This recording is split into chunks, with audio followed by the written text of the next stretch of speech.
बारिश तेजी से बरस रही थी। गांव के बाहर बने बड़े सेठ के गोदाम में मिट्टी के तेल की लालटेन जल रही थी। अंदर कई मजदूर अनाज के बोरे उठा उठाकर एक तरफ रख रहे थे। अरे जल्दी करो, बोरे गीले ना होने दो, सब काम रुक जाएगा तो तुम लोग ही भूखे मरोगे। मजदूर तेजी से काम कर रहे थे।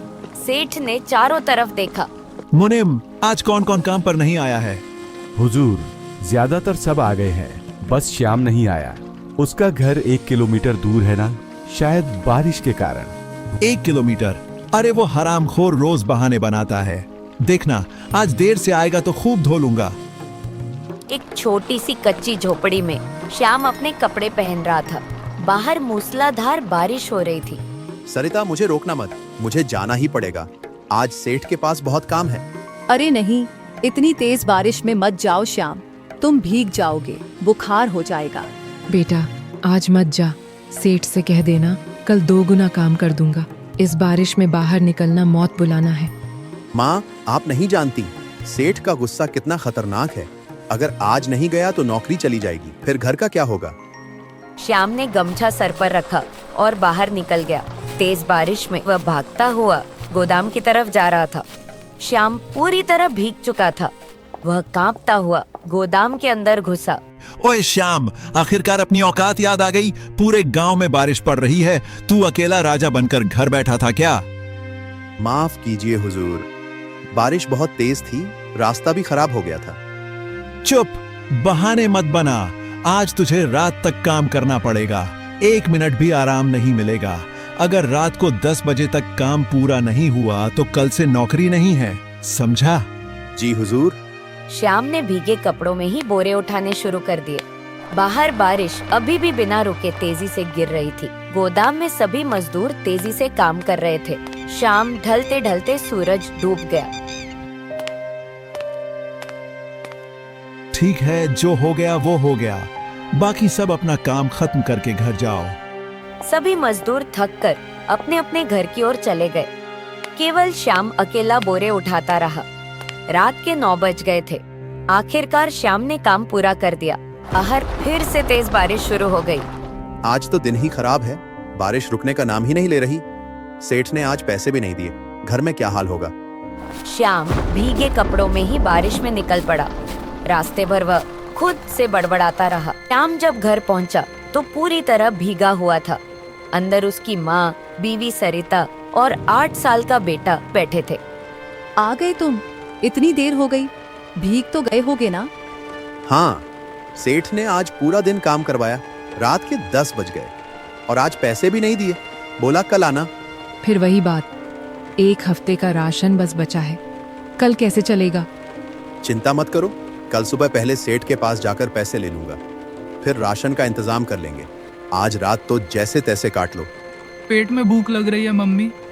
चुप रहो बेटा, थोड़ा दूध पी लो जो बचा है, कल सब ठीक हो जाएगा। बारिश की वजह से मच्छरों का प्रकोप बहुत बढ़ गया था। चारों एक ही छोटे कमरे में सोने की कोशिश कर रहे थे। मम्मी, मच्छर काट रहे हैं, बहुत जलन हो रही है। उफ, आज तो मच्छरों ने भी साजिश कर ली है। ठहरो, मैं थोड़ा धुआं कर देती हूँ। सरिता ने थोड़े से गीले घास और कंडे जला दिए। कमरे में हल्का धुआं भर गया। मच्छर कुछ कम हुए। अब सो जाओ, धुएं में मच्छर भाग जाएंगे। धीरे धीरे थकान के मारे सब एक एक करके सो गए। सूरज की पहली किरण कमरे में घुसी। बारिश रुक चुकी थी, लेकिन आसमान अभी भी उदास था। सभी लोग अभी अभी सोकर उठे थे कि अचानक गांव का एक आदमी तेजी से उसके घर आ पहुंचा। श्याम, जल्दी चलो, सरपंच जी ने पूरा गांव बुलाया है, बड़ी बैठक है, सब लोग पहुंच रहे हैं। बैठक? इतनी सुबह? क्या बात है भाई? पता नहीं क्या है, लेकिन सरपंच जी ने कहा है कि सबको आना है। तुम भी चलो, देर मत करो।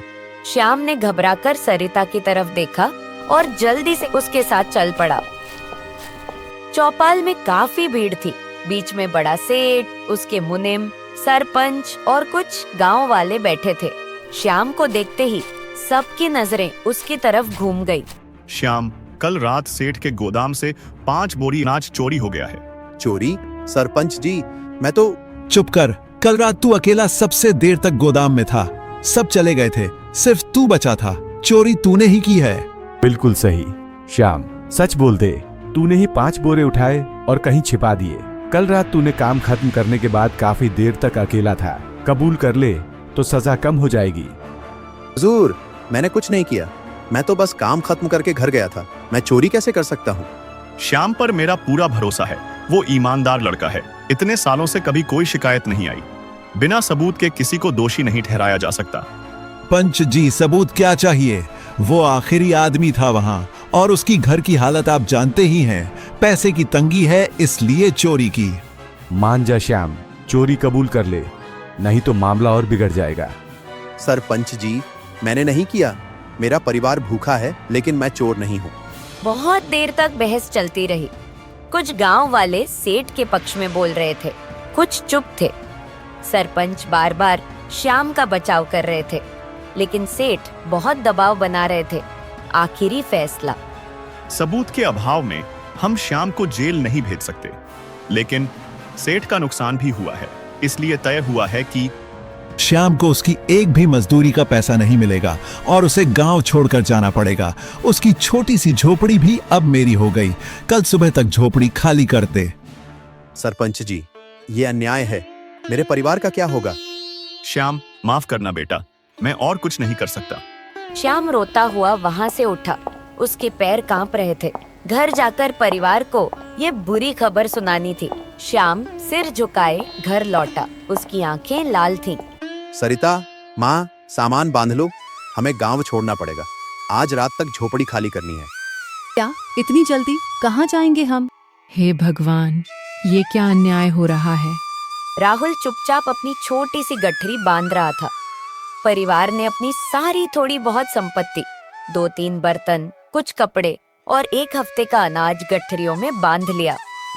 श्याम ने झोपड़ी का ताला लगाया और परिवार के साथ गांव से बाहर निकल पड़ा। जैसे ही वे गांव की आखिरी सीमा पार कर रहे थे, अचानक आसमान गरज उठा और तेज बारिश शुरू हो गई। जल्दी चलो, कहीं शरण लेनी पड़ेगी।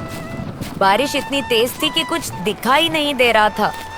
सब भीगते हुए भाग रहे थे। करीब आधा किलोमीटर चलने के बाद उन्हें एक बहुत बड़ा घना पीपल का पेड़ दिखाई दिया। पेड़ की जड़ में एक बड़ी गुहा जैसी जगह थी, जैसे प्रकृति ने ही किसी के लिए घर बना दिया हो। वहाँ चलते हैं, अंदर काफी जगह है। सभी भीगे शरीर से कांपते हुए पेड़ की गुहा में घुस गए। यहाँ थोड़ा ठहर सकते हैं, बाहर इतनी बारिश है, कहाँ जाएंगे?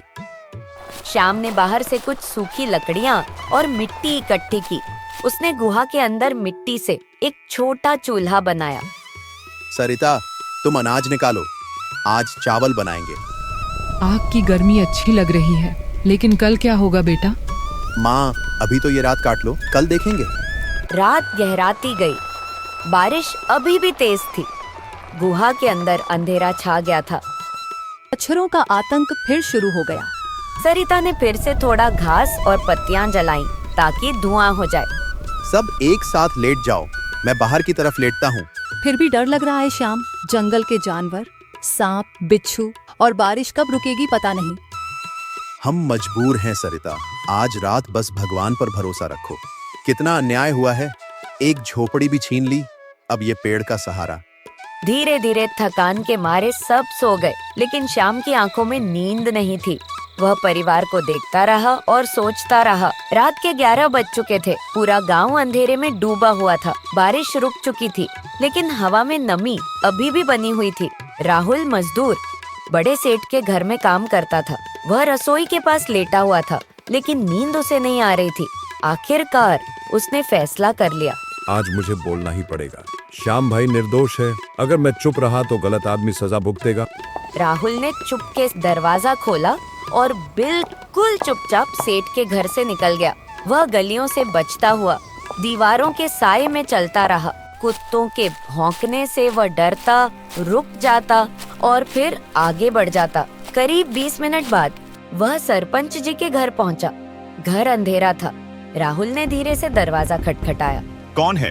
पंच जी, मैं राहुल हूँ, बड़े सेठ के घर का मजदूर। बहुत जरूरी काम है, कृपा करके दरवाजा खोलिए। सरपंच जी ने दरवाजा खोला। उन्होंने राहुल को अंदर आने का इशारा किया और तुरंत दरवाजा बंद कर दिया। राहुल, इतनी रात को कोई बड़ी बात है क्या? जी सरपंच जी, अगर किसी ने देख लिया तो मेरी नौकरी चली जाएगी या उससे भी बुरा हो सकता है, लेकिन मेरा मन नहीं मान रहा था। चुपचाप बताओ, क्या बात है? धीमी लेकिन साफ आवाज में बोला। सरपंच जी, वो चोरी श्याम ने नहीं की, मुनिम ने की है। क्या? मुनिम, विस्तार से बताओ, कुछ मत छोड़ना। उस रात श्याम सबसे आखिर तक काम कर रहा था। रात के करीब 10 बजे श्याम ने काम खत्म किया और बारिश में घर चला गया। उसके जाने के करीब आधा घंटा बाद बारिश अचानक थम गई। मैं सो नहीं पा रहा था, इसलिए पेशाब करने के लिए गोदाम के बाहर निकला था। अंधेरा था लेकिन चांद की हल्की रोशनी थी। तभी मैंने देखा मुनिम जी गोदाम से बाहर निकल रहे थे। उनके हाथ में एक बोरा था। उन्होंने उसे अपनी पीठ पर लादा और तेजी से अपने घर की तरफ ले गए। एक बोरा? नहीं सरपंच जी, सिर्फ एक नहीं, उन्होंने 3 बार ये किया। कुल 5 बोरे उन्होंने अपने घर ले जाकर रखे। मैं पेड़ के पीछे छिपकर देख रहा था। आखिरी बोरा ले जाने के बाद उन्होंने गोदाम का ताला लगाया और चले गए। मतलब शाम के जाने के बाद? बिल्कुल, शाम तो तब तक घर पहुंच भी चुका होगा। मुनिम जी ने जानबूझकर श्याम पर इल्जाम लगाया क्योंकि वो आखिरी तक रुका था।